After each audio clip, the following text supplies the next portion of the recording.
último carona da noite. Você já teve a impressão de que certos ruídos não vêm de fora, mas também não nascem exatamente dentro da sua cabeça? Como se algo entre esses dois mundos, o externo e o interno, estivesse tentando se manifestar. Algo que não grita, não se impõe, apenas vibra num canto da percepção que nunca se cala, mesmo quando tudo parece em silêncio. Foi isso que ele ouviu primeiro, antes da neblina, antes da voz. Antes mesmo de notar o cheiro metálico preso no carpete do banco de trás. O que veio primeiro foi o som. Um som que não vinha do rádio. A estrada estava deserta. Asfalto liso, recém-molhado pela garoa fina que o limpava como quem apaga rastros. Ele tinha saído tarde do serviço, olhos ardendo de sono, dedos trêmulos de nicotina acumulada e raiva mal digerida. Precisava de música, mas todas as estações estavam em estática. Girava o botão lentamente, esperando por qualquer coisa que ocupasse aquele silêncio, mas o que encontrou foi algo mais profundo. Um sussurro tão baixo que não deveria ter sido audível. 3 notas repetidas, sempre na mesma sequência, como se um dedo invisível tocasse cordas antigas dentro de alguma coisa morta. Não havia letra, apenas um padrão. Um ritmo que ele sentia no volante, como se o carro vibrasse junto, reagindo àquilo que não podia ser ouvido, mas também não podia ser ignorado. Ele pensou que fosse o pneu, talvez uma roda desbalanceada. Parou no acostamento, olhou em volta, o motor ainda ligado, os faróis cortando a escuridão até onde a neblina permitia.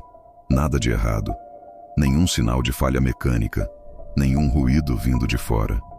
Entrou de novo no carro, mas ao girar o botão do volume, o som retornou. Igual, preciso, quase proposital, como se não fosse um defeito, como se fosse uma mensagem. Na primeira curva, o estranho apareceu. Estava ali, parado na beira da estrada, com uma mochila suja nos ombros e os olhos vazios de sono ou de algo mais antigo. Não fez sinal, mas mesmo assim o motorista parou. E quando a porta foi aberta, o som cessou. De repente. Como se o ato de permitir que aquele homem entrasse silenciasse o que estava tentando ser ouvido.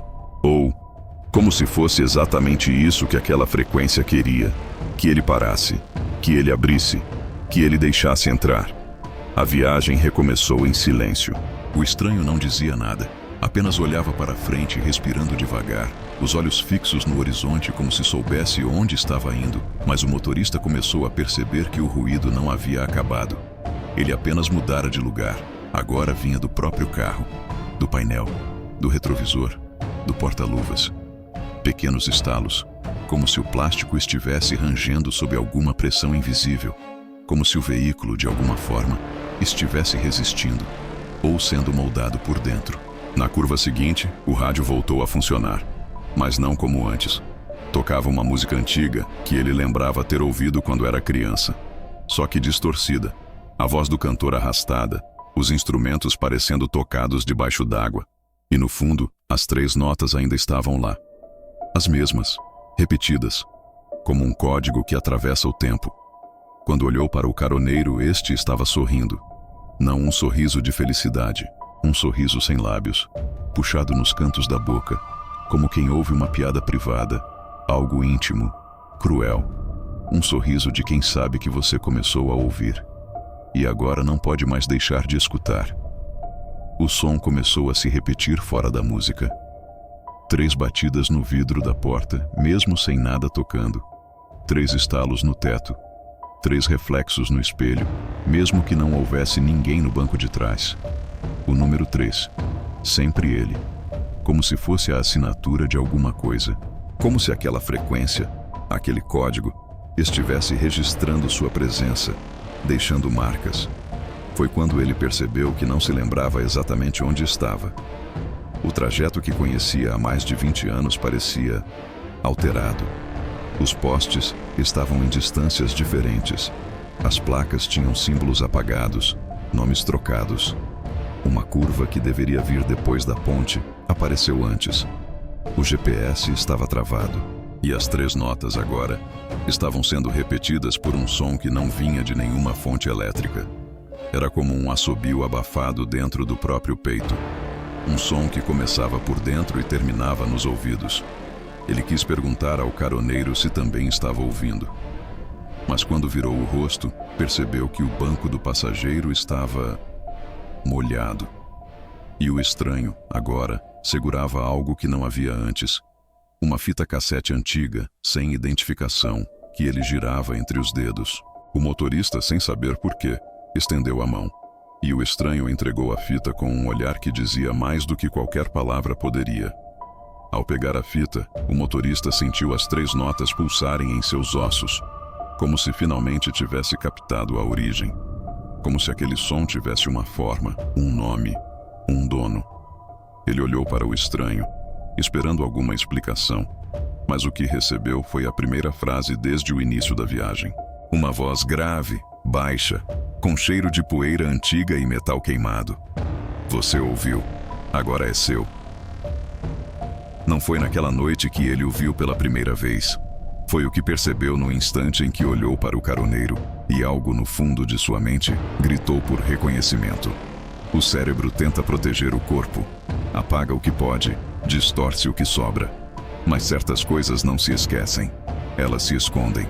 E quando emergem, não pedem licença. Elas simplesmente surgem. Como o rosto daquele homem, como aquele mesmo olhar. Não de agora, mas de anos atrás. Anos demais para ele ainda parecer exatamente igual. O motorista piscou, tentou afastar a ideia. Talvez tivesse visto alguém parecido.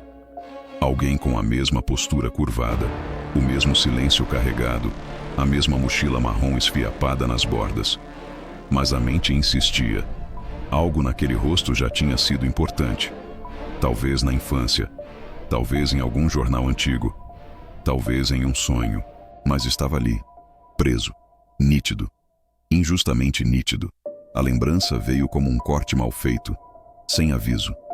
Uma estrada de terra, o barulho de pneus cantando na curva, uma casa no fim de um lote vazio, e uma figura parada no portão. Mesma calça escura, mesma jaqueta cinza, mesmo rosto. Mas isso era impossível.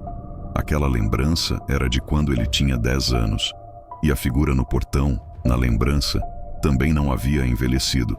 Era ele. Era o mesmo homem que agora estava no banco ao lado. Tentou lembrar do que aconteceu naquele dia, mas a memória se recusava a seguir. Só voltava a imagem do homem parado, olhando direto para ele, como se já soubesse que em algum momento no futuro, naquela mesma estrada, seus caminhos se cruzariam de novo, como se estivesse esperando. Durante o trajeto, os fragmentos começaram a reaparecer, não como memórias comuns, mas como interferência. Estava dirigindo e de repente se via numa rua de terra sob sol forte, cercado por muros baixos e carros antigos. Um menino passava de bicicleta. Um cachorro latia ao longe. Mas era tudo fora de época. Como se lembranças que não eram suas estivessem tentando se encaixar nas dele. Flashes invadiam os retrovisores, os vidros, os cantos dos olhos. Um braço estendido, um portão abrindo, um grito abafado. O caroneiro continuava em silêncio, mas quando passou por uma placa com o nome de uma cidade esquecida, nome que ele mesmo nunca tinha ouvido, o homem murmurou: "Você morava perto daqui." E não parecia uma pergunta. Parecia uma afirmação. Mas ele nunca morou naquela região. Nunca sequer havia dirigido por ali, ou ao menos pensava que não. A garganta apertou. Ele não conseguia olhar diretamente para o caroneiro por mais do que 3 segundos. Algo no rosto dele provocava uma reação visceral, um desconforto profundo. Não era medo, era rejeição. Como se o corpo soubesse que aquilo que estava ali não devia estar. Como se estivesse olhando para alguém que já havia sido enterrado. Não apenas por terra, mas por esforço de esquecimento. Na próxima curva, viu um ponto de ônibus antigo, de concreto rachado, coberto por mato alto. E ali, por uma fração de segundo, uma versão mais jovem do caroneiro estava sentada. Mesma jaqueta, mesmo olhar, só mais novo, mais limpo, mais humano. Mas quando olhou de novo, o ponto estava vazio, e por um segundo, Teve a impressão de que o reflexo no vidro do carro não era dele. Era do menino da memória, o garoto da estrada de terra, o mesmo que viu o homem no portão. A realidade começou a perder contorno. Os cheiros no carro alternavam entre gasolina e perfume antigo. As luzes externas pareciam pulsar fora de ritmo, e cada vez que olhava para o caroneiro, parecia ver uma versão ligeiramente diferente.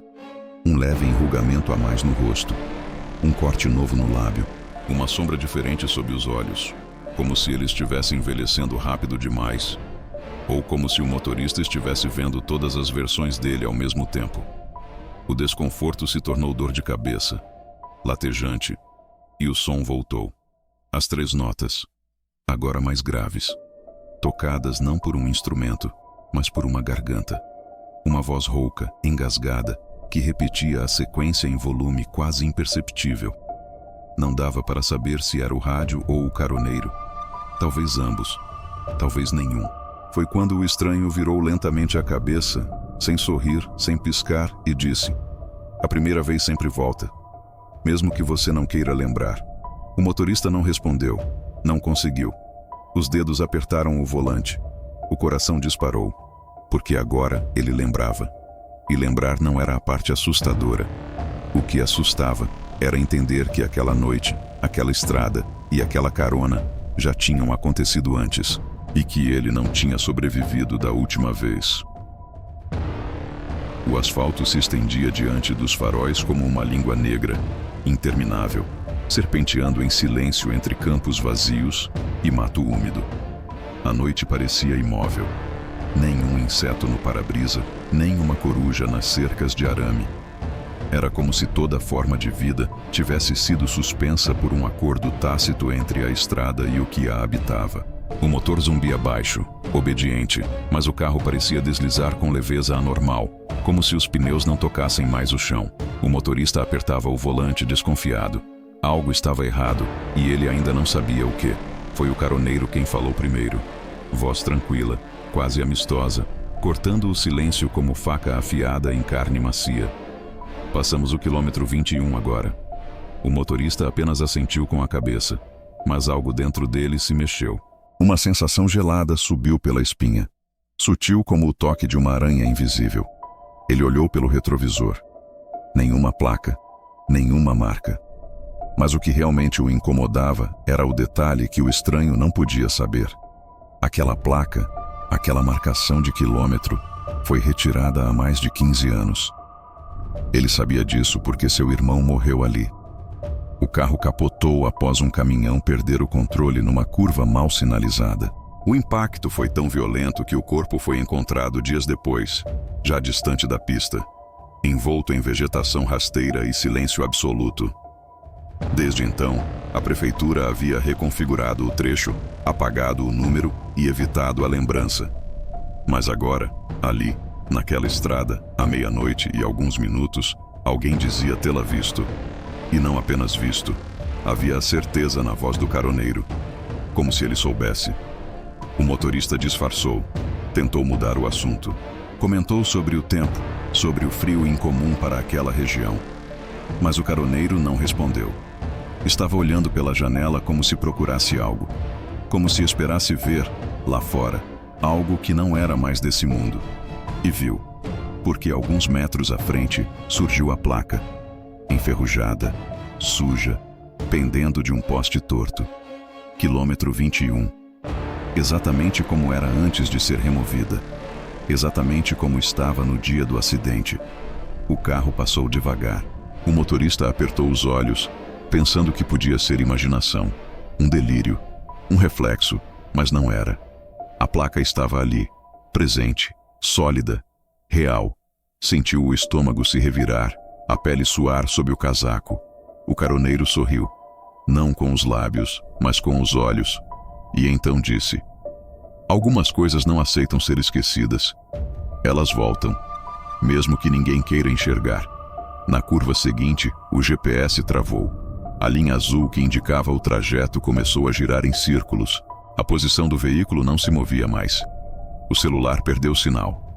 Todos os postes seguintes estavam apagados. A única luz era a dos faróis, e eles pareciam não alcançar mais do que poucos metros adiante. Era como se a estrada tivesse deixado de seguir uma lógica linear, como se estivesse sendo recriada, passo a passo, só para aquele carro, só para aquela noite, só para aquele reencontro. As árvores começaram a se aproximar da pista, galhos longos, curvos, arqueados como se quisessem tocar o teto do carro.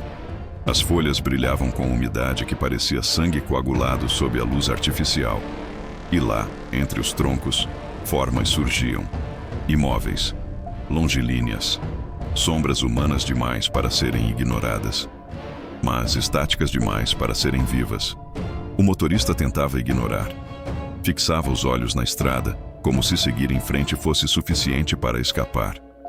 Mas a sensação de que estavam sendo observados agora era inevitável, como se tudo ali soubesse exatamente quem estava dentro daquele veículo. A respiração do caroneiro ficou mais lenta, profunda, quase meditativa. E então ele disse, com uma voz que não parecia mais a dele: "Você não voltou aqui desde aquela noite, não é?" O motorista não respondeu. Não precisava. O silêncio era resposta o bastante. O peso da lembrança caiu sobre o volante como se o carro fosse afundar em si mesmo. Ele se lembrava de tudo, da curva, do sangue, do grito abafado, da culpa sufocante que o fez evitar aquele trecho por todos esses anos. Ele desviou o olhar por instinto e percebeu que a marca no asfalto estava lá. Um longo risco preto, em curva, feito por pneus que derraparam. Exatamente no mesmo ponto onde o acidente ocorreu. Exatamente no mesmo ponto onde o carro de seu irmão desapareceu da pista. Mas agora o risco estava fresco, como se tivesse sido feito naquela noite. E ao lado dele, o que parecia ser a moldura de um corpo desenhada em giz, embora borrada pela umidade. Mas quem teria desenhado aquilo ali? O caroneiro, pela primeira vez, virou-se completamente para ele. E seus olhos não eram mais os mesmos, escuros, profundos, sem reflexo. E disse: "Você passou por aqui 2 vezes. A primeira foi quando não parou. A segunda é agora."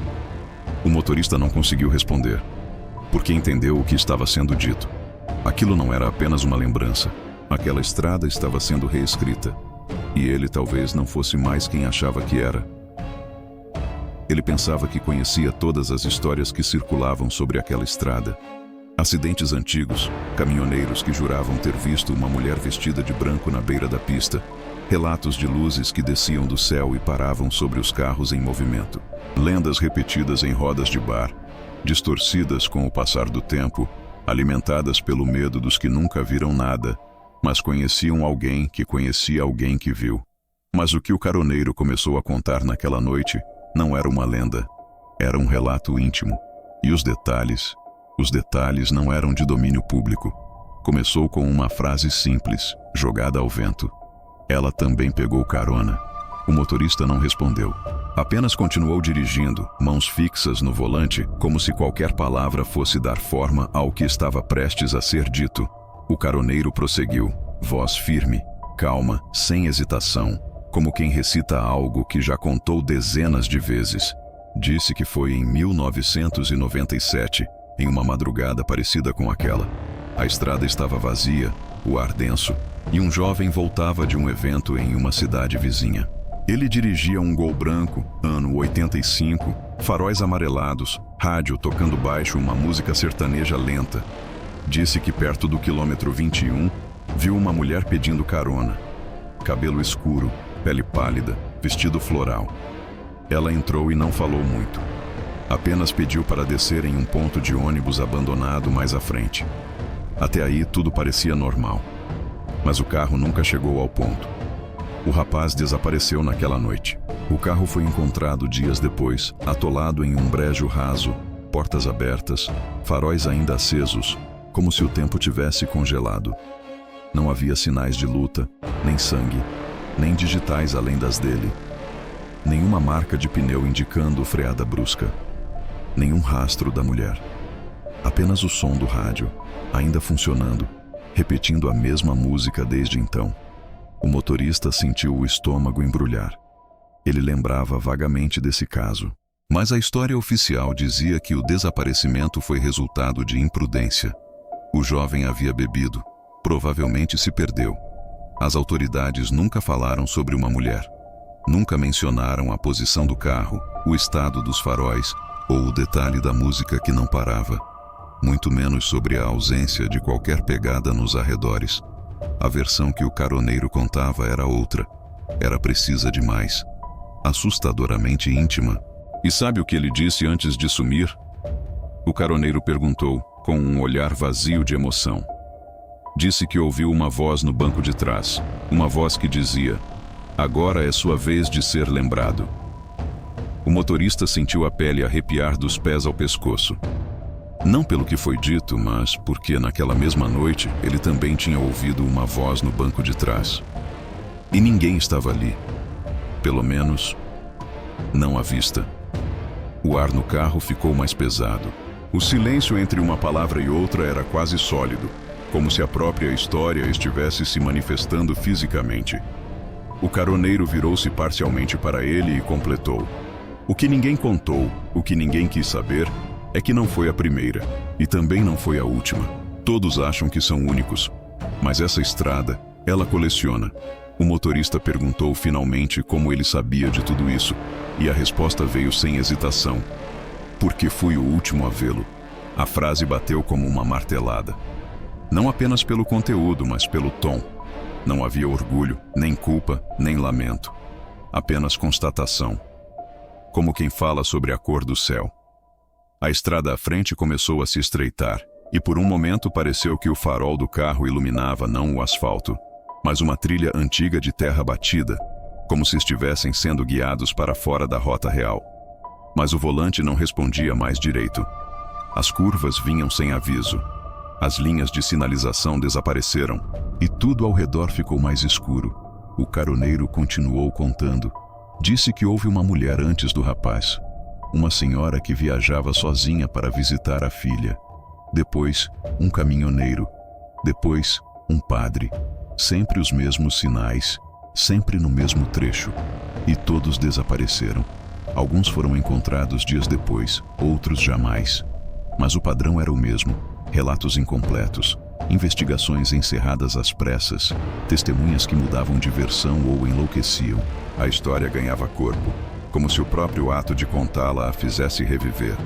E o motorista começou a entender.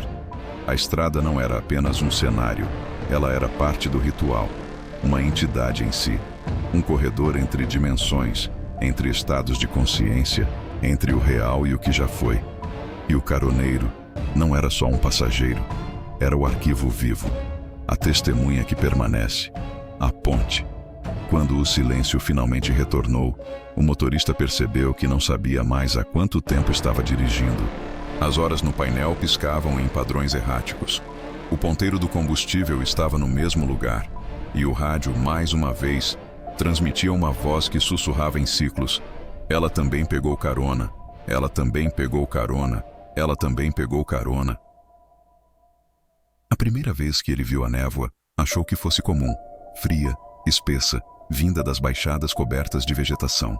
Aquelas cortinas brancas que se formam nas madrugadas úmidas e tornam qualquer viagem mais lenta, mais perigosa. Mas essa névoa, ela se movia como se tivesse consciência.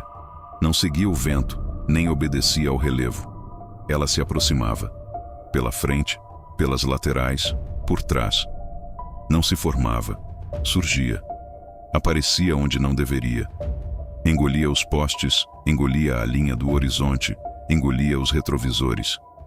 E conforme tomava o carro, o ar dentro da cabine parecia engrossar. Mais úmido, mais pesado, mais difícil de engolir.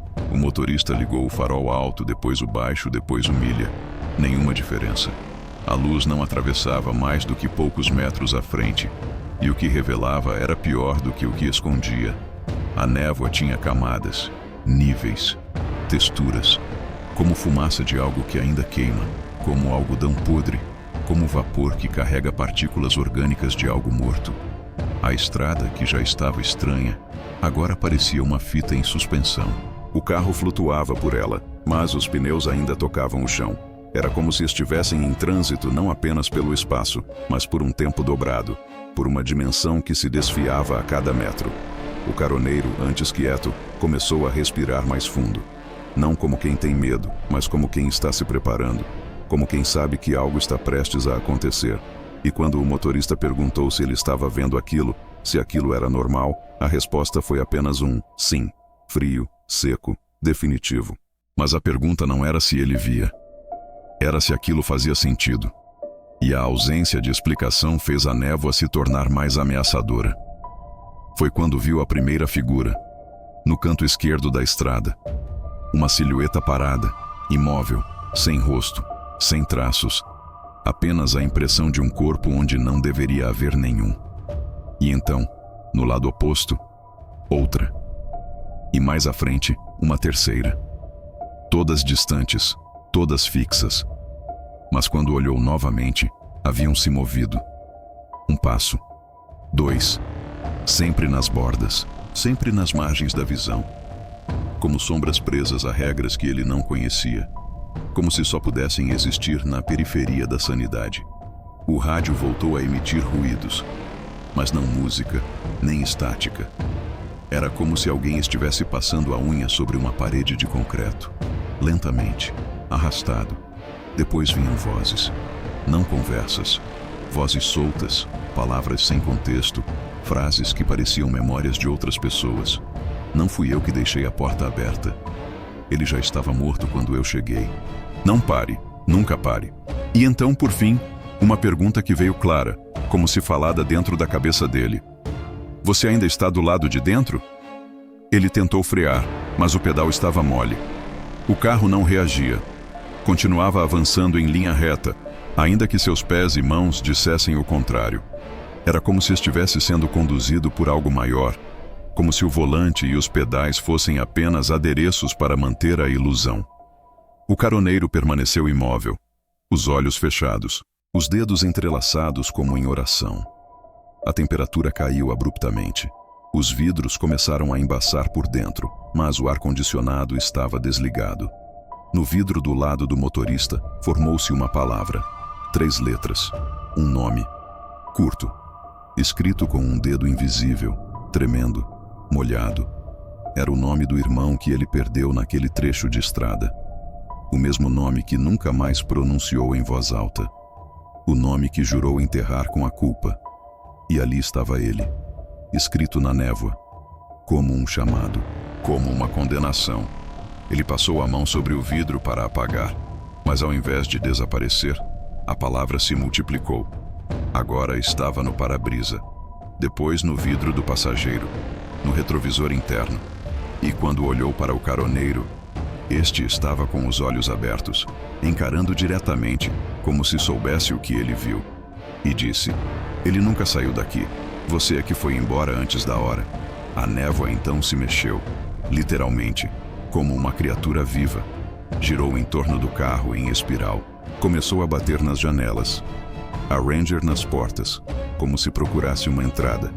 Como se tivesse encontrado finalmente o que queria. E no som que ecoava por entre as vibrações, uma sequência voltou a ser ouvida. As 3 notas, as mesmas, cada vez mais graves. Agora repetidas com uma cadência que se aproximava de uma contagem, como se algo estivesse prestes a emergir. O motorista gritou, mas o som não saiu. A voz ficou presa na garganta, engolida pela densidade daquele ar. Ele tentava acordar. Aquilo só podia ser um sonho, um delírio, mas o tato era real. A textura do volante, o suor no peito, o frio no osso. Real demais. E então, por um instante, ele percebeu. A estrada à frente estava em looping. Ele via as mesmas árvores, a mesma curva, a mesma placa caída, passando de novo e de novo. Estavam presos, dentro da névoa, dentro de algo que não era espaço e não era tempo.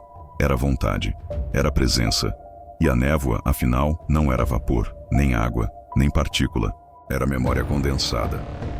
Era o que sobrou de todos que passaram por ali e nunca saíram.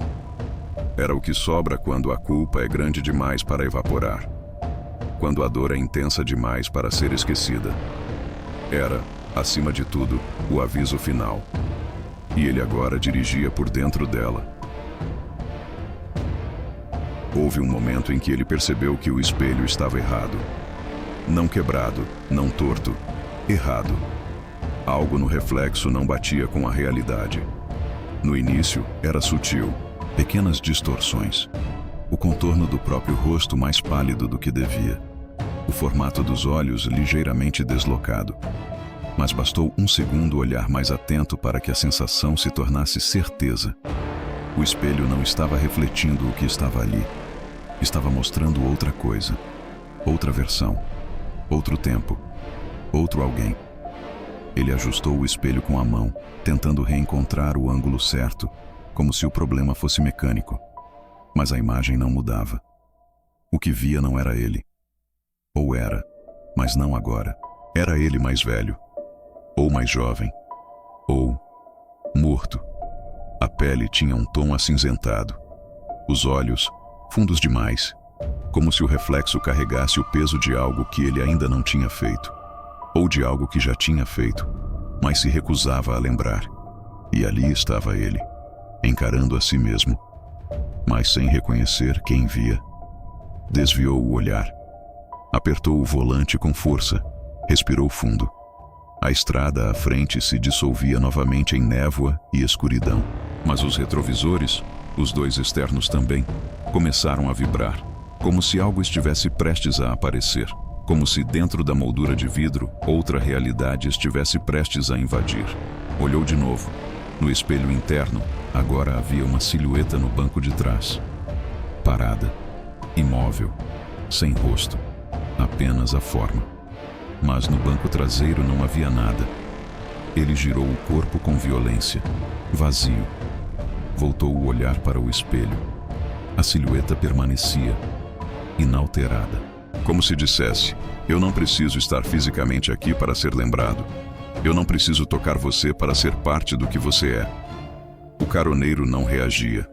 Continuava sentado, olhando para frente, os olhos fixos, como se soubesse exatamente o que estava acontecendo e não tivesse intenção alguma de interromper.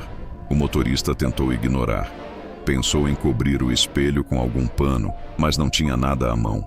E quando estendeu o braço para desviar o retrovisor, sentiu um choque gelado. Não físico, mas dentro do peito. Como se uma memória tivesse sido ativada com aquele gesto. Lembrou da última vez que olhou para um espelho antes de um enterro. O rosto do irmão no caixão. E o reflexo dele próprio, jovem, perdido, quebrado.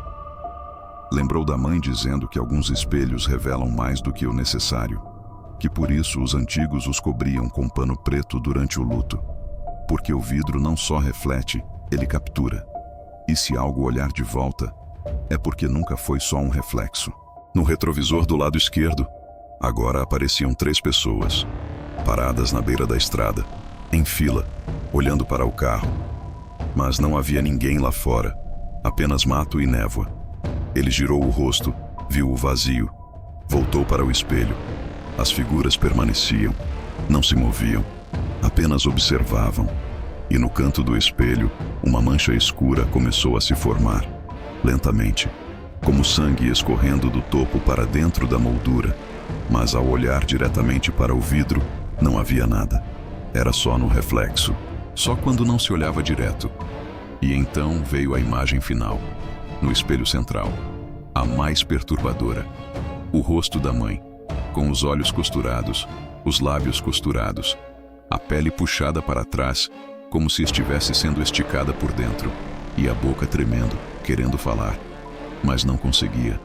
Ele gritou, girou o espelho com força, quase o arrancando. O vidro rachou, mas o reflexo continuava inteiro, intacto, como se o espelho não estivesse mais obedecendo às leis do objeto. Como se fosse uma janela. E do outro lado, as coisas ainda estivessem esperando. A voz do caroneiro ecoou suave, pela primeira vez em muitos minutos. Você sabia que retrovisores foram inventados não para olhar o que ficou para trás, mas para garantir que o que ficou lá continue lá? O motorista não respondeu, porque entendeu o que aquilo queria dizer. Nem tudo deve ser olhado, nem tudo deve ser trazido de volta. E agora, o que estava preso do outro lado parecia ter encontrado uma rachadura. Uma brecha. Um fio por onde infiltrar o passado no presente. Ele pensou em acelerar, em fechar os olhos, em sair do carro correndo. mas nada parecia quebrar o vínculo. O espelho rachado ainda mostrava a silhueta no banco de trás, agora mais nítida, com traços familiares, muito familiares. O rosto era o dele, mas distorcido, como se o tempo tivesse passado de forma desigual, como se aquela versão tivesse ficado ali todos esses anos, presa, sozinha, assombrada, e agora queria voltar. A estrada seguiu, o carro seguiu, mas o motorista parou. Parou por dentro, porque entendeu que, talvez, nunca tivesse saído daquele lugar, que aquela estrada, aquele reflexo, aquele banco de trás, sempre foram partes de um mesmo labirinto, e que ele, ao contrário do que achava, nunca teve o volante nas mãos. Foi uma frase dita num tom tão baixo que o motorista quase não ouviu. Estavam saindo de uma curva fechada, o carro deslizando devagar pela estrada encoberta por névoa, quando o caroneiro falou: "Você enterrou, mas não escondeu bem." Palavras que pareciam ter saído de dentro da mente dele, e não da boca do estranho. Palavras que vinham como confissão, como acusação, como lembrança. A temperatura dentro do carro caiu subitamente. O volante escorregou entre os dedos por um breve segundo. Ele não respondeu, mas sentiu, no peito, a pontada da verdade mal enterrada. Aquelas palavras traziam algo que ele se recusava a encarar. Um eco do passado. Não um crime evidente, mas algo ainda mais denso. Algo abafado pela covardia, pela omissão, pela escolha consciente de fingir que nada havia acontecido. Ele tentou esquecer, tentou seguir, mas esquecer não significa apagar, significa esconder. E aquilo que se esconde se move no escuro, esperando a hora certa para voltar. A estrada começou a mudar. O chão, antes asfáltico, agora dava sinais de irregularidade. Cascalhos, buracos. Como se aos poucos estivesse voltando à sua forma original. Como se o presente estivesse sendo substituído pelo exato cenário daquilo que ele tentou apagar. As árvores pareciam diferentes. A vegetação mais densa. O cheiro no ar mais podre. O céu acima, mesmo sem nuvens, não mostrava estrelas. Apenas um breu espesso, absoluto. O caroneiro virou o rosto pela primeira vez em muito tempo. Encarou o motorista com um olhar que misturava pena e julgamento. Você acha que isso foi esquecido só porque ninguém mais fala sobre? Ele tentava se concentrar na estrada, mas as imagens começaram a surgir. Não como lembranças soltas, mas como visões completas. O buraco cavado às pressas. A pá batendo contra algo que não era terra. O som abafado de ossos estalando. As mãos tremendo. O choro contido na garganta. E a frase que repetia para si mesmo: "Ninguém vai saber." A estrada agora não era mais estrada. Era a trilha por onde ele fugiu. Onde abandonou. Onde enterrou. O carro, antes veículo, agora era uma cápsula de regressão, levando-o não para frente, mas direto para o epicentro do que tentou apagar. O caroneiro, com voz calma, quase paternal, perguntou: "Você quer voltar lá? Quer ver como está?" E antes que ele respondesse, o carro parou. Sozinho. O motor ainda ligado, os faróis iluminando o mato alto à frente, mas os pneus imobilizados, como se enterrados. A frente do carro apontava para uma clareira, pequena, silenciosa, conhecida. Era ali, o lugar, o exato ponto onde tudo aconteceu, onde ele, anos antes, num surto de medo e desespero, enterrou algo, ou alguém, que nunca devia ter sido deixado. A respiração ficou difícil. O ar parecia mais denso. O capô do carro começou a embaçar por dentro, e palavras surgiram. Rasas, escritas em traços instáveis. "Eu ainda estou aqui." Ele fechou os olhos. Tentou negar, mas a mão já estava na maçaneta da porta. O corpo se movia sem sua vontade. O carro se tornara uma armadilha. E agora o estava devolvendo ao exato ponto de origem do horror. O caroneiro desceu primeiro. Caminhou devagar até o centro da clareira. Parou ao lado de um monte de terra irregular. O motorista o seguiu, como que hipnotizado. O chão fazia barulhos ocos sob os pés. E quando chegou ao lado do estranho, este apontou para o solo e disse: "Você se lembra agora?" Lembrou. Lembrou do acidente. Lembrou da noite. Lembrou da culpa. Lembrou de ter mentido. De ter voltado com o carro manchado. De ter dito que não viu nada. Lembrou da voz fraca pedindo ajuda e de ter ignorado. Lembrou do corpo, do buraco, da pá. Lembrou da promessa que fez ao universo. Se ninguém descobrir, eu serei uma pessoa melhor. Mas não foi. Nunca foi. Carregou o peso, mas nunca olhou para ele. Nunca pediu perdão. Nunca tentou reparar. Apenas dirigiu para longe, repetidamente, até que a estrada decidisse que já era hora de voltar. A terra tremeu sob os pés. Não um tremor físico, mas uma pulsação, como um coração enterrado ainda batendo. Do solo, pequenos fios começaram a emergir. Não raízes, não vermes, mas algo entre carne e tempo. Algo que se recusava a apodrecer, que se recusava a desaparecer. Algo que tinha nome, um nome que ele não ousava dizer. O caroneiro o encarou e disse: "Não se trata de punição, se trata de devolução." E então o monte de terra se abriu, lento, metódico, como se o próprio chão estivesse desabrochando para mostrar o que guardava.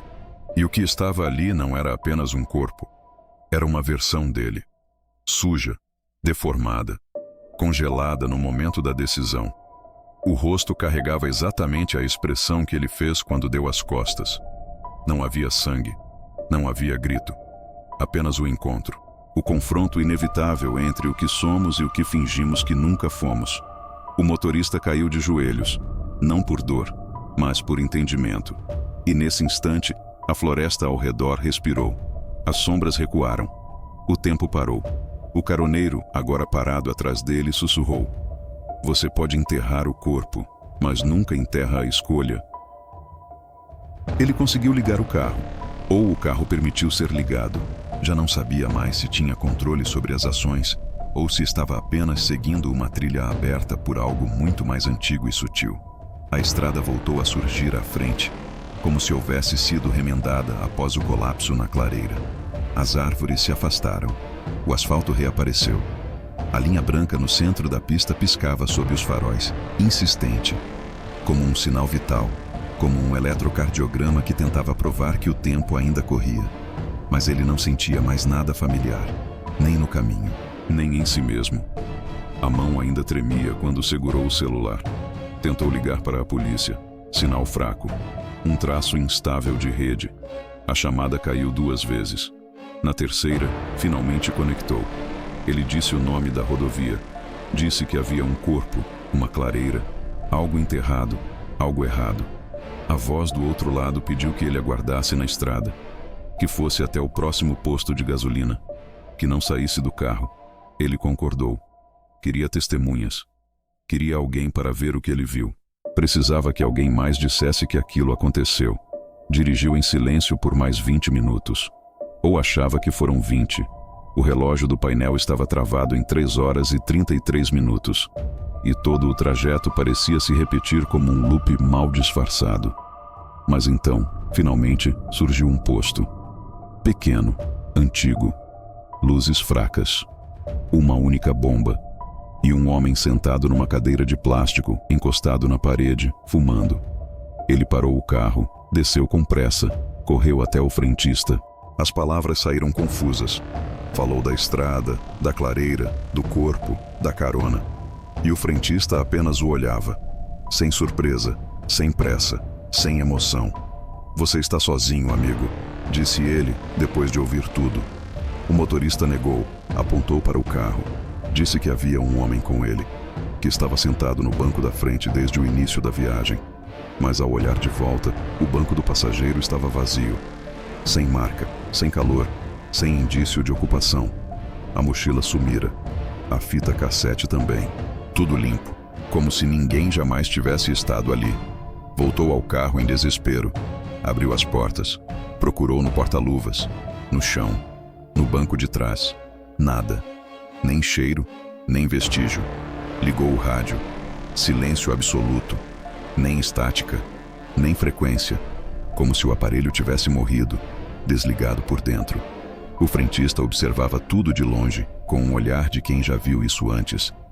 Isso acontece de vez em quando, disse ele. Gente que passa por ali e volta, diferente. O motorista insistiu. Pediu as imagens das câmeras de segurança. Queria provar, mostrar. O frentista apontou para uma pequena tela dentro da loja. As imagens ao vivo mostravam o carro chegando, o motorista descendo, sozinho. Nenhuma porta do passageiro se abrindo, nenhuma figura ao lado. Ele chegou só, saiu só, falou só, e agora tentava convencer que não. As mãos começaram a suar. O coração batia fora do ritmo. Isso não é possível, repetia, encarando a tela. Mas a tela mostrava apenas ele, correndo, gritando, gesticulando para ninguém, como um louco. Como alguém que viu o que ninguém mais vê. O frentista, então, como se fizesse parte de uma repetição ensaiada, disse: Teve outro, alguns meses atrás, mesma história. Queria mostrar um corpo, queria provar que não estava sozinho. Sumiu uma semana depois, só achamos o carro. O motorista perguntou onde, e a resposta foi a que ele temia. No quilômetro 21. Voltou para o carro, ligou o motor. O GPS não mostrava rota, nenhuma rua, nenhuma cidade, nenhum mapa. Apenas um ponto vermelho, parado, pulsando como um coração batendo fora do peito. Ele pressionou a tela. O nome do ponto era apenas uma palavra: reconheça. O banco do passageiro continuava vazio, mas o espelho retrovisor mostrava um vulto, rápido, efêmero, sem rosto. A voz dele ainda ecoava na mente. As palavras repetiam: Você enterrou, mas não escondeu bem. E agora, com as imagens negando a realidade, restava apenas o terror de perceber que talvez ele estivesse vivendo o que os outros negaram, que os desaparecidos não foram levados, apenas deixaram de ser vistos. O carro o arrancou, a estrada novamente o engoliu, e enquanto dirigia, tentou lembrar do rosto do caroneiro, mas já não conseguia. Os traços sumiam, se apagavam como fumaça. Era como tentar lembrar de um pesadelo ao acordar. Ele sabia que esteve ali, sabia o que disse, sabia o que mostrou. Mas as palavras agora pareciam esquecidas no fundo de um poço. E as testemunhas, se é que existiram, nunca iriam confirmar. Porque essa era a maldição da estrada. Não bastava passar por ela. Era preciso provar que ela passou por você. E quando não havia quem visse, não havia como convencer. A única testemunha era ele mesmo. E o reflexo no espelho. Nath, não foi um susto. Não foi uma revelação abrupta. Foi uma compreensão silenciosa, lenta, que foi escorrendo pelas frestas da memória, até formar um lago de certeza, onde antes só havia dúvida. Ele não estava apenas assustado com o caroneiro, estava reconhecendo cada detalhe, cada gesto, cada inflexão na voz, o modo como os olhos se moviam sem nunca piscar, a respiração pausada, contida, ritmada, o jeito de cruzar os braços quando o silêncio se tornava desconfortável. Tudo nele gritava familiaridade. Não era o rosto que entregava, era a essência, a vibração, a culpa que o corpo sentia só de estar ao lado. Ele dirigia sem saber por onde. A estrada já era pura abstração. As árvores tinham se tornado espectros borrados. A linha do asfalto não guiava mais nada. Era como se o carro flutuasse num espaço feito apenas de lembrança, e foi nesse vazio que tudo se encaixou. Não em forma de flashback, mas como se uma memória tivesse sido simplesmente destrancada. Uma gaveta aberta, um nome lido, uma ferida tocada. O caroneiro era ele. Ou parte dele. Ou o que sobrou dele naquele exato ponto da estrada anos antes. Aquela curva maldita. A derrapagem. O sangue na camisa. O grito que não pôde ser contido.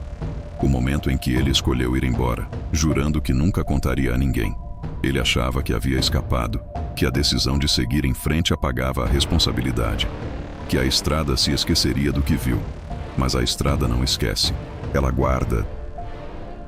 O homem que entrou no carro naquela noite era uma manifestação precisa do que ele tentou abandonar.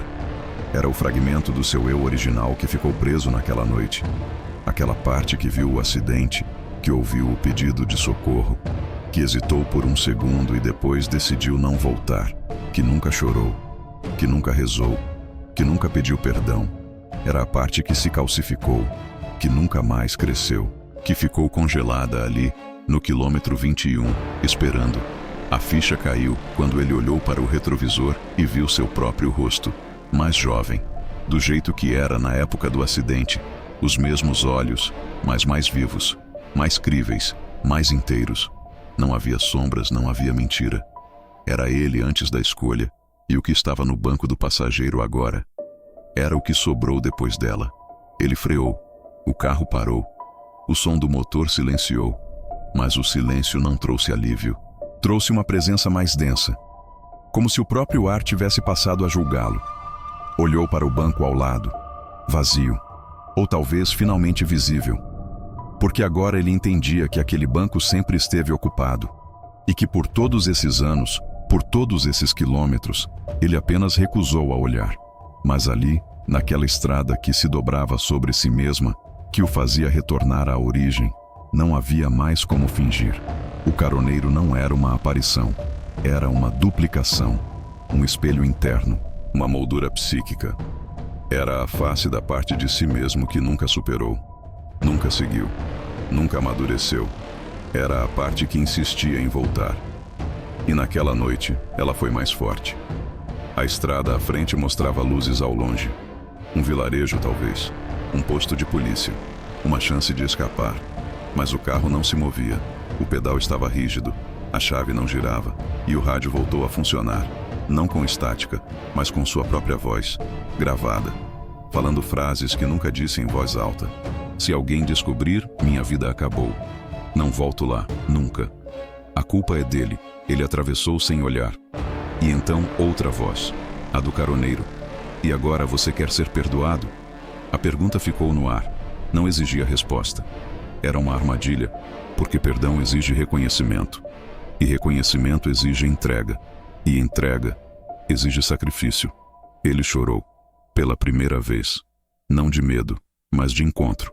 Porque compreendeu que o verdadeiro horror não estava na estrada, nem no caroneiro, nem na névoa. Estava no que ele escolheu não ser. No que ele se tornou depois da negação. No quanto foi possível viver anos inteiros sendo metade, com o resto vagando, esperando o dia da reconexão. O caroneiro falou uma última vez com a voz firme, sem raiva, sem emoção. Você não me esqueceu, apenas me deixou aqui, e agora é a sua vez de ficar. O banco do motorista pareceu afundar. Os dedos perderam força. Os olhos ficaram pesados. A estrada se apagou. E no breu que restou, uma certeza iluminava o fundo da mente. Ele nunca saiu daquele quilômetro. Nunca seguiu. Nunca viveu. Tudo depois daquele ponto foi apenas uma extensão do que ele queria acreditar. Um sonho longo e morno. E agora, o sonho tinha acabado. O carro voltou a se mover, mas não foi ele quem girou a chave. O motor roncou sozinho. Os faróis acenderam sem comando. E a estrada à frente, antes conhecida, agora era outra, mais estreita, sem acostamento. As laterais sumiam num abismo de névoa escura e árvores sem folhas. Não havia placas, nem linhas de sinalização. O painel do carro exibia símbolos que ele não reconhecia mais. Como se a linguagem tivesse sido substituída por outra, mais antiga, mais crua, mais próxima daquilo que vive nas rachaduras da consciência. O banco do motorista não oferecia mais resistência. Era como se o corpo estivesse afundando lentamente, sendo absorvido pelo tecido, pela espuma, pelo couro. Uma acomodação involuntária. A musculatura já não respondia. Os olhos abertos, mas fixos. Respirava, mas não decidia. A estrada avançava sem que ele dirigisse, sem que escolhesse. Ele estava sendo levado. O caroneiro não voltou. O banco ao lado continuava vazio, mas a ausência era presença. O espaço carregava o contorno do que havia sido revelado, e tudo agora fazia sentido. Ou o que restava do que se pode chamar de sentido. A estrada nunca foi um caminho, era uma sentença, um ciclo, um purgatório, um circuito fechado de memória, culpa e silêncio. Um espaço onde os fragmentos que não aceitamos em nós mesmos são obrigados a se encontrar e se reconhecer. Lá fora, Figuras caminhavam no acostamento, todos voltados de costas, ombros caídos, roupas antigas. Alguns seguravam objetos familiares, uma boneca quebrada, uma pasta de trabalho, uma sacola plástica, mas nenhum deles virava o rosto. Nenhum olhava para o carro. Apenas andavam como se perseguissem algo inalcançável. Ele reconheceu um deles. Era o homem do jornal de 1997. Aquele que desapareceu depois de dar carona para a mulher de vestido floral. O mesmo rosto, o mesmo olhar ausente. Mas agora era só mais um na margem. Outro passageiro de si mesmo. E então, finalmente, viu o próprio carro, parado no acostamento. Mesmo modelo, mesma placa, mesmo amassado na lateral traseira. Ele estava dentro, dirigindo. E ao lado, o caroneiro. A cena se repetia como uma gravação. Um loop eterno. O momento em que ele parou, abriu a porta, deixou entrar aquilo que fingiu não carregar. A estrada não era apenas espaço. Era o filme de tudo que tentamos esquecer. Projetado de novo e de novo até que sejamos capazes de assistir até o fim, sem desviar o olhar. Ele gritou. Ou tentou. A voz não saiu. A garganta estava cheia de terra. Não lama. Terra seca. Como se tivesse sido exumado. Como se estivesse voltando de onde nunca deveria ter saído. E então viu, pelo espelho retrovisor, um rosto emergindo no banco de trás. O dele. Mas anterior ao acidente. O garoto. O irmão. A vítima. Ou talvez o algoz. Não importava mais. A estrada era todos eles. E nenhum ao mesmo tempo. O som do rádio voltou. Mas não era música. Era um som de pneus girando sobre cascalho molhado. Um choro distante. Depois, uma frase repetida em voz infantil. Não era para ser assim. Aquilo perfurou o centro da mente dele. Porque era verdade. Nunca foi para ser assim. Mas foi. E agora era. A estrada não perdoava, não esquecia, não mentia. Apenas devolvia. Os faróis iluminaram um novo trecho à frente. Um túnel de árvores retorcidas. Galhos como braços, troncos como costelas. A entrada parecia uma boca aberta, faminta. E ele sabia. Era ali o destino, não o fim. Porque naquela estrada não existe fim. Apenas recomeços. Apenas versões. Apenas outras caronas, outras curvas, outros rostos. O volante girou sozinho. O carro entrou no túnel. A luz foi engolida. E por um breve instante, antes da escuridão total, uma última imagem brilhou no para-brisa. O rosto do caroneiro, de novo, mas agora sorrindo. Não de escárnio, mas de paz. Como se enfim houvesse completado a volta. Como se o ciclo estivesse selado, e então tudo desapareceu. O som, a estrada, o corpo, o pensamento. E do outro lado da tela, uma pergunta se forma, ainda que sem som. Quantos de nós estão apenas pegando carona na própria culpa?